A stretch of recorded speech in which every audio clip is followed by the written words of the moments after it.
খুব অল্পতেই পেয়ে গেছো তো, তাই মূল্য বুঝোনি।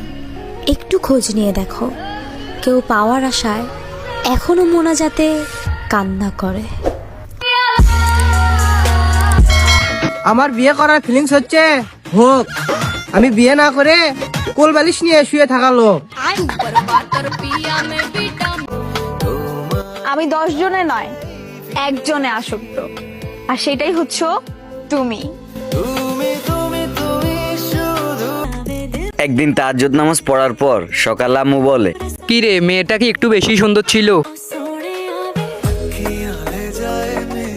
সকালে শুধু সূর্যই ওঠে না, আর একটা জিনিস ওঠে, সেটা শুধু ছেলেরাই জানে। একমাত্র মেয়েরাই পারে বাচ্চাদের ভুলভাল বুঝিয়ে তাদের চিপস চকলেট খেয়ে ফেলতে। মানুষের সাথে কথা বলাই বন্ধ করে দিয়েছি, কারণ আমি আমার আপন মানুষের কাছেও নিজের বদনাম শুনেছি। তুমি আমার মতো হাসতে পারবা না।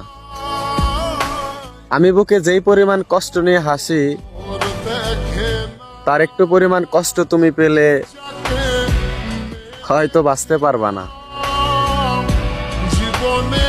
সুন্দর সুন্দর মেয়েরা সারাদিনই পাদে, আবার পাদার পরে দাঁত বাই করে খিলখিল করে হাসে।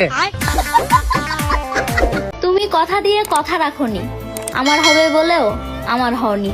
আমিও কথা রাখিনি, তোমাকে ভুলে যাব বলেও ভুলতে পারিনি। পুরুষ মানুষ খেজুর গাছের পাতার মতো, মরে যাবে তবুও ঝরে যাবে না।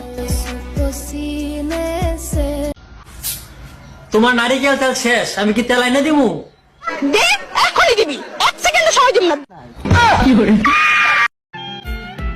কথাটা কিন্তু সত্যি, সম্পর্ক পুরনো হয়ে গেলে শখের পুরুষের মুখের ভাষাও নিকৃষ্ট হয়ে যায়। আসলে মানুষ পাশে থাকতে মূল্য বোঝে না, হারাই গেলে ঠিকই খুঁজে। আর যদি মৃত্যুর কথা বলেন, মৃত্যুর পর তো শত্রুও ভালোবাসে। আচ্ছা, তোমার নাম্বারটা দিবা, আমি দেখে বলে দিতে পারবো যে তুমি কোন সিম ইউজ করো। কেমবে ভুলা যাবো তোমারে প্রিয়, তুমি সুখ না দিয়া দুঃখ দিছো আমারে। এক্সকিউজ মি ভাইয়া, এই লোকেশনটা কোথায় বলেন তো? ভাইয়া বলে প্রথমেই তো মনটা ভেঙে দিলেন, লোকেশন আর কি করে বলবো? একটা অচেনা একটা মেয়ে একটা অচেনা ছেলেকে ভাইয়া বলবে না তো কি বলবে, ভাতার? আমার কেউ না থাকলেও উপরওয়ালা আছেন, আর মেয়েদের 5-7টা লাং আছে।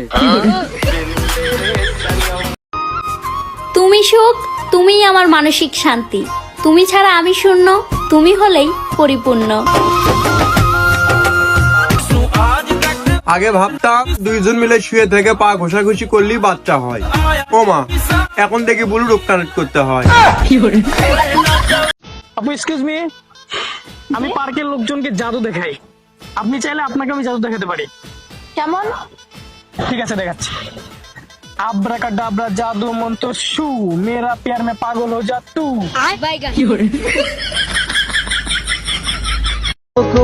যদি কখনো তোর বাপের সাথে দেখা হয়, তাহলে শুধু একটা কথাই বলবো, কাকু আপনার ছেলে তো মার্কেট করতে আসে না, আসে মাইয়া দেখতে। পিছনে বিরোধী না হয়ে সামনে প্রতিযোগী হও, আমি তোমার সাথেই লড়াই করব। যদি বলো আমার সবচেয়ে মূল্যবান সম্পদ কি, আমি মাথা নিচু করে বলবো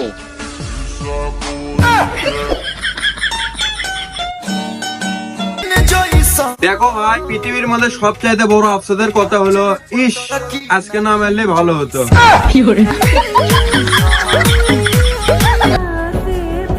শখের নারী কখনো শখের পুরুষের ভিডিওতে লাইক কমেন্ট করে না, কিন্তু কে কি কমেন্ট করলো ওইটি ঠিকই পড়ে, খালি সিসি ক্যামেরা। চেহারা যে অবস্থা হইতেছে, প্রেম তো দূরের কথা, মনে হয় বিয়াটা হইব না। I love you. দেখ বান্ধবী দেখ, তোদের মতো ছাপড়ি ছেলেদের আমাদের মতো স্মার্ট মেয়েদের সাথে যায়? তা যাবে কেন? আমাদের মতো ছেলেদের সাথে তো যাবে না, তোমাদের তো যাবে এই যে এরকম পেট মোটা ভুড়ি এলা এইগুলা ছেলে পেলের সাথে যাবে। ছাপড়ি কোথাকার সাপ। পরিবারের ছোট মেয়েদেরকে বিয়ে করা আর বাঁশবাগান থেকে বাঁশ কেটে এনে নিজের পিছন দিয়ে দেওয়া একই কথা। ধন্যবাদ। আমার উপরটা ঠিকই আছে, ভিতরে পুরে ছাই। আমি আজকে একটা মেয়ে প্রপোজ করছি, সে আমাকে বলে কেমন আছেন ভাই। টাকায় পুরুষের পারফিউম, যা থাকলে নারীকে আকর্ষণ করে।